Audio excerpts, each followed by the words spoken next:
Hello friends. आज मैं फिर से अपने YouTube channel race against time by DMS sir पर आप सभी के लिए एक बहुत ही इम्पोर्टेंट डेरिवेशन लेकर उपस्थित हुआ हूँ। ये डेरिवेशन 12th क्लास के साथ साथ आपके कॉम्पिटिटिव लेवल पर भी काफ़ी इम्पोर्टेंट है। इस डेरिवेशन को बहुत ध्यान से समझिएगा और ये डेरिवेशन आप लोगों को काफ़ी इजी लगने वाला है, काफ़ी सिंपल लगने वाला है। हमारा जो डेरिवेशन है उसका टॉपिक है refraction at spherical surface. So first of all we will draw a spherical surface. तो यहाँ हम एक स्फेरिकल सरफेस को ड्रॉ करेंगे और उस पर हम देखेंगे कि रिफ्रैक्शन का क्या इफेक्ट पड़ता है और किस तरीके से उस सरफेस पर रिफ्रैक्शन होता है। तो हमने यहाँ पर ये एक स्फेरिकल सरफेस को ड्रॉ किया है। आप लोग ध्यान से देखिएगा, ये मैंने एक स्फेरिकल सरफेस को यहाँ ड्रॉ किया है। इस स्फेरिकल सरफेस में आप लोगों को याद रखना है बच्चों कि ये ऑब्जेक्ट होगी वो हमेशा लेफ्ट हैंड साइड प्लेस की जाएगी। ऑब्जेक्ट को हमेशा लेफ्ट हैंड साइड रखा जाता है, जबकि जो इमेज आपका फॉर्म होगा वो इस स्फेरिकल सरफेस के अंदर फॉर्म होगा। जो आपका इमेज फॉर्म होगा वो इस स्फेरिकल सरफेस के अंदर फॉर्म होगा। तो ये हमने सबसे पहले ये कर्व्ड सरफेस को ड्रॉ किया है। अब इस कर्व्ड सरफेस पर हम लोग एक लाइट रे को इंसिडेंट करेंगे। तो सबसे पहले हम यहाँ पर ये एक प्रिंसिपल एक्सिस ड्रॉ करते हैं।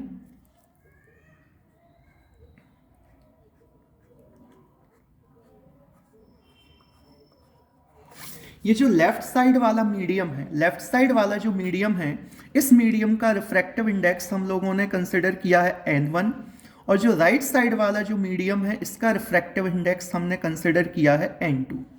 क्लियर?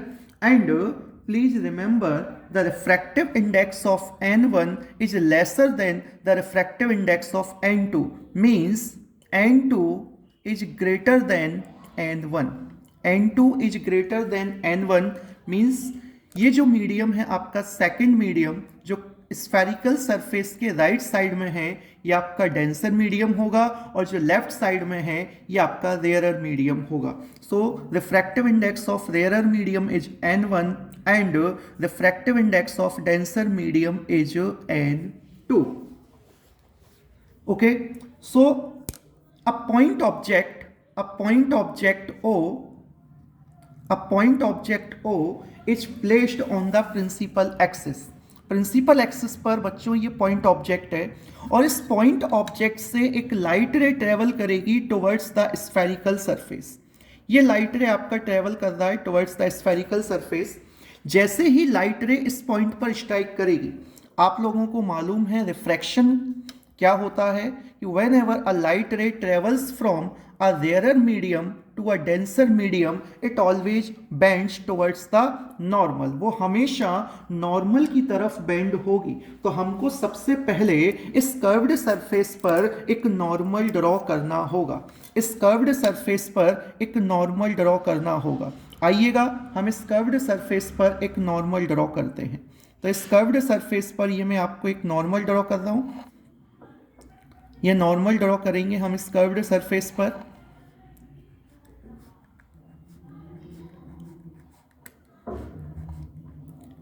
ये हमने नॉर्मल ड्रॉ किया है और नॉर्मल जो प्रिंसिपल एक्सिस पर जिस पॉइंट पर इंटरसेक्ट होगा वो पॉइंट एक्चुअल में इस कर्व्ड सरफेस का सेंटर होगा।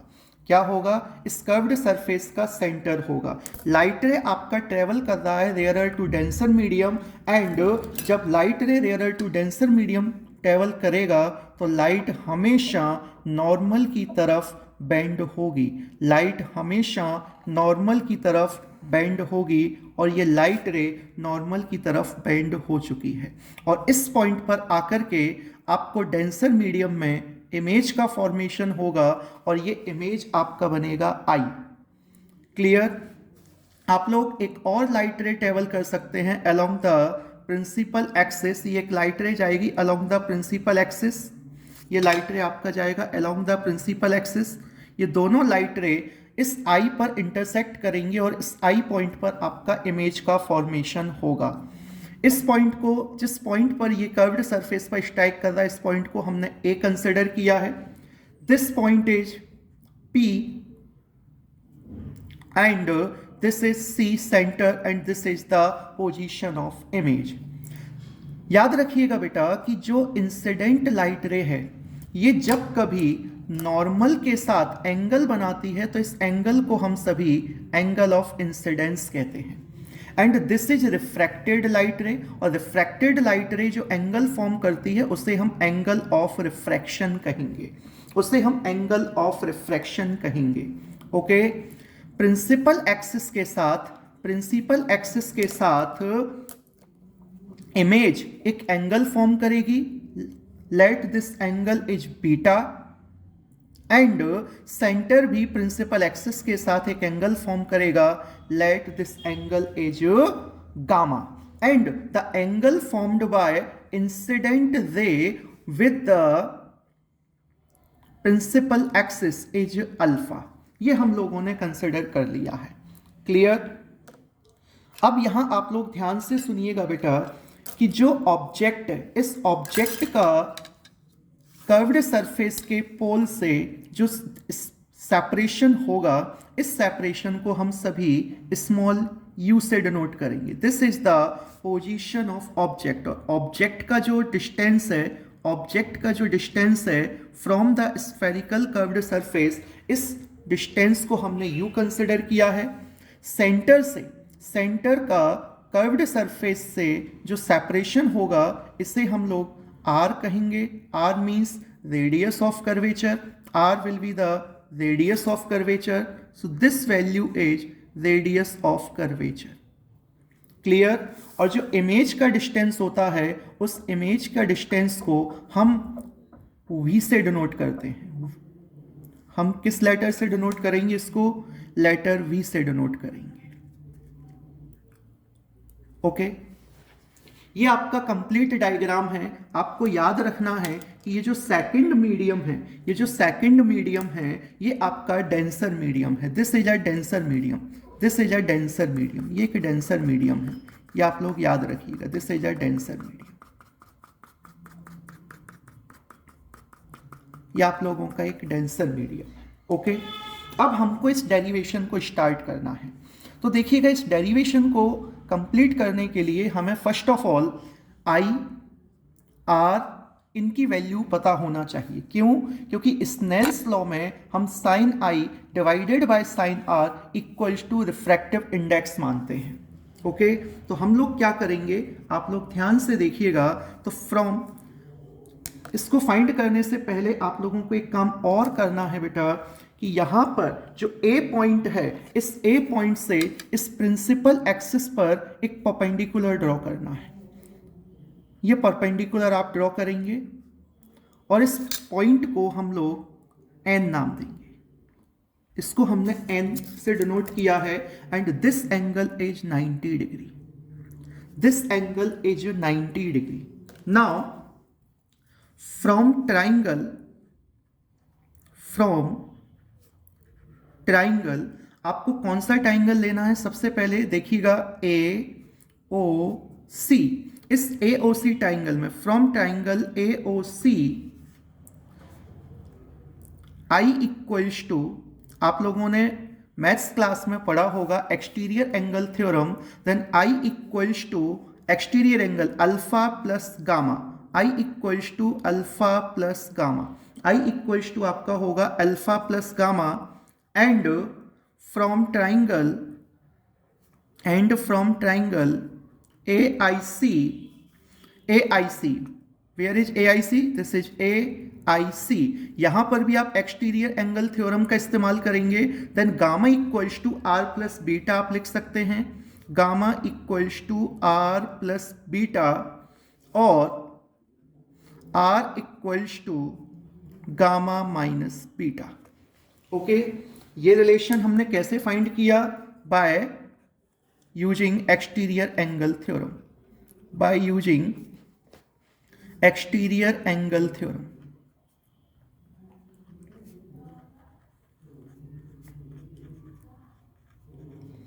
Bye using exterior angle theorem. Okay, चलिएगा अब हम आगे देखेंगे इसको, इसी डेरिवेशन को हम आगे बढ़ाएंगे। आप लोग देखते रहिएगा, ध्यान से समझते रहिएगा। याद रखिएगा बेटा कि ये जो एंगल्स आपने फाइंड किए हैं, ये एंगल्स के लिए ये जो लाइट रे है, ये लाइट रे आपका ओ ए, ठीक है, साथ ही साथ आपका एक लाइट रे ओ पी, ये सभी हम पैरेक्सियल मानते हैं। What is the meaning of paraxial rays? Paraxial rays का मीनिंग होता है ऐसी लाइट रे जो कि काफी स्मॉल एंगल फॉर्म करती हैं विद द प्रिंसिपल एक्सिस। तो हम क्या सपोज करेंगे? Suppose all the rays are paraxial, all the rays are paraxial, then और जब पैरेक्सियल रेज होंगी तो एंगल्स कैसे होंगे? Small. Then the angles i r alpha beta and gamma will be small. तो हम लोगों ने कंसिडर कर लिया है कि ये स्मॉल एंगल्स का फॉर्मेशन हुआ है। ये एंगल्स कैसे हैं बेटा? स्मॉल हैं। Now therefore alpha equals to, तो अल्फा, दिस इज अल्फा। अब अल्फा को आप क्या लिख सकते हैं? तो आप लोगों को ये राइट एंगल ट्रायंगल दिख रहा होगा ओ एन ए। इस राइट एंगल ट्रायंगल में अगर आप ट्रिग्नोमेट्रिक फंक्शन tan का इस्तेमाल करते हैं तो alpha equals to tan alpha. हम क्यों ले सकते हैं alpha equals to tan alpha? Because angles are very small. Okay, तो जब एंगल स्मॉल होंगे तो हम अल्फा को tan अल्फा में कन्वर्ट कर सकते हैं। एंड द tan थीटा का फॉर्मूला क्या होता है? Perpendicular upon base. तो एंगल के सामने वाला साइड परपेंडिकुलर होगा, मींस आप लोग लिखेंगे A N and base will B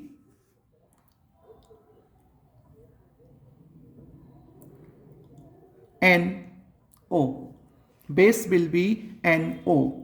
is it clear? सभी को समझ आएगा? आप लोग बस ध्यान से सुनते रहेंगे।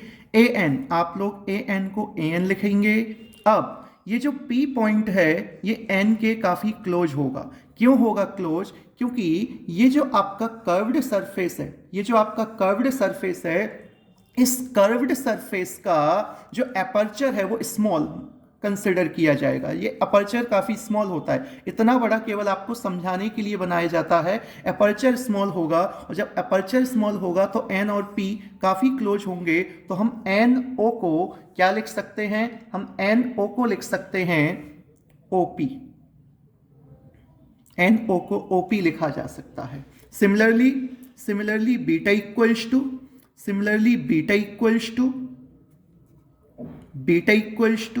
तो बीटा इक्वल्स टू आप लिख सकते हैं tan बीटा। tan बीटा आप किस ट्रायंगल में फाइंड करेंगे? आपको हमेशा राइट एंगल ट्रायंगल में ही ट्रिग्नोमेट्रिक फंक्शन यूज करना है। तो ए एन आई, और ये वैल्यू होगा आपका A N divided by N I. Again since the aperture of curved surface is small, therefore a n upon n is replaced by p, so we can written here pi. Is it clear? Okay, and gamma equals to tan gamma. So what will be tan gamma? A n divided by nc, and here again we will replace n by p, so it will become pc. Okay, हमारे पास alpha beta and gamma इन तीनों की value आ चुकी है। हमारे पास alpha beta gamma इन तीनों का value आ चुका है। अब हमको क्या फाइंड करना है? आप लोग ध्यान से देखिएगा। फ्रॉम स्नेल्स लॉ, किसका यूज करेंगे हम?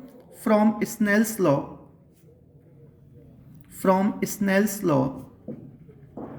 So what is Snell's law?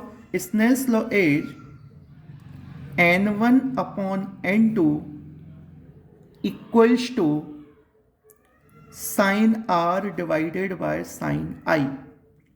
This is Snell's law. Okay, and again we will consider that the angles are small, as we have already considered. The angles are small. Since angles are small, as I and R are small angles, therefore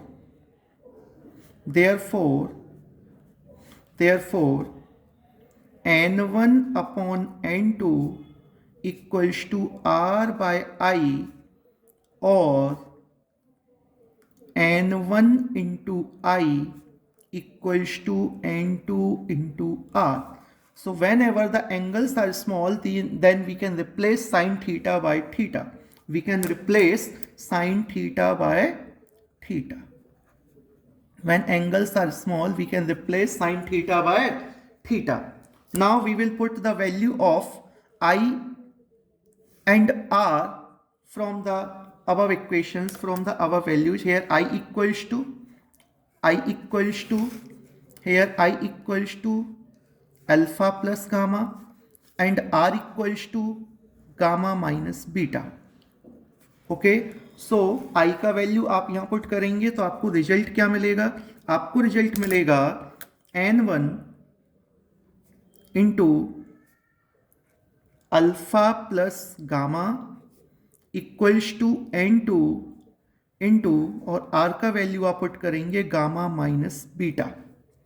okay, आप लोगों ने alpha gamma and beta, alpha gamma and beta, इनको भी find किया है. So you can write here n1 into alpha के place पर आप लोग लिख सकते हैं बच्चों an divided by OP, plus gamma के प्लेस पर आप लिखेंगे an divided bye PC, and n2 multiplied by gamma. So value of gamma is an divided by PC minus beta, and beta is an divided by pi. तो इस relation से हम यहां पर an कॉमन ले सकते हैं. तो n1 इंटू an, तो ये रहेगा आपका 1 by OP plus 1 by PC equals to n2 into an 1 by PC minus 1 by pi. So from here we can cancel these value an to an. Okay, so the final result will become, what will be the final result? Final result will become here n1 multiplied by 1 by OP plus 1 by PC equals to n2 multiplied by 1 by PC minus 1 by PI. Okay, तो इतना करने के बाद बच्चों हम यहां पर sign convention इस्तेमाल करेंगे.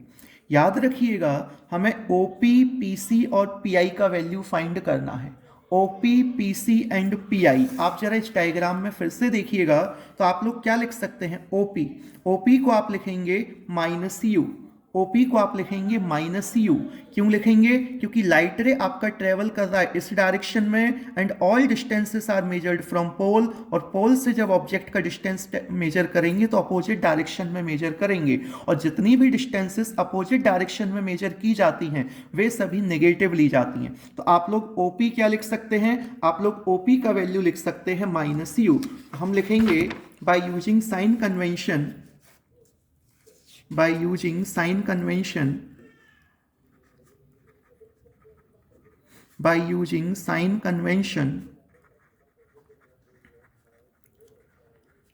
OP equals to minus U. OP का वैल्यू माइनस U है. PI क्या होगा? PI इक्वल्स टू आप V लिखेंगे and PC equals to R लिखेंगे.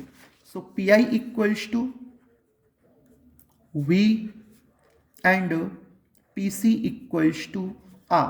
तो ये आपका रिलेशन आएगा, और ये सारी वैल्यू आपको ये इस इक्वेशन में, सपोज दिस इक्वेशन इज 1, सो इस फर्स्ट इक्वेशन में हमको ये सारी वैल्यू पुट कर देनी है. ओके, तो मैं ये फर्स्ट इक्वेशन फिर से लिख रहा हूं, आप लोगों के पास क्या था, N1 into 1/OP plus 1/PC equals to N2 multiplied by 1/PC minus 1/PI. Okay, so what is the value of OP? What is the value of OP? So OP is minus U. What is the value of PC? PC is plus R equals to N2 into PC is plus R and PI is V. Okay, तो हम इसको multiply करके solve कर सकते हैं। -N1/U plus N1/R equals to N2/R minus N2/V। Okay, N2/V को जब आप इस साइड ट्रांसफर करेंगे तो आपका जो रिजल्ट रहेगा वो रहेगा -N1/U plus N2/V equals to N2/R minus N1/R। यहाँ से 1/R कॉमन लिया जा सकता है, so the final result will become -N1/U plus N2/V equals to N2 minus N1/R. So this will be the formula for refraction at the curved surface when object is placed in the rarer medium and image is formed in the denser medium.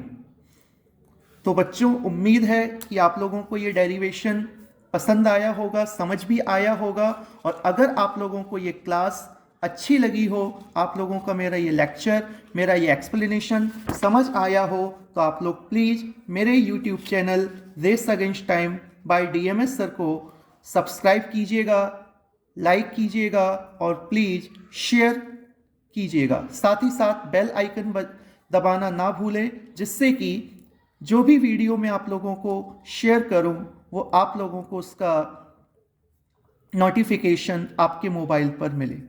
Thank you so much.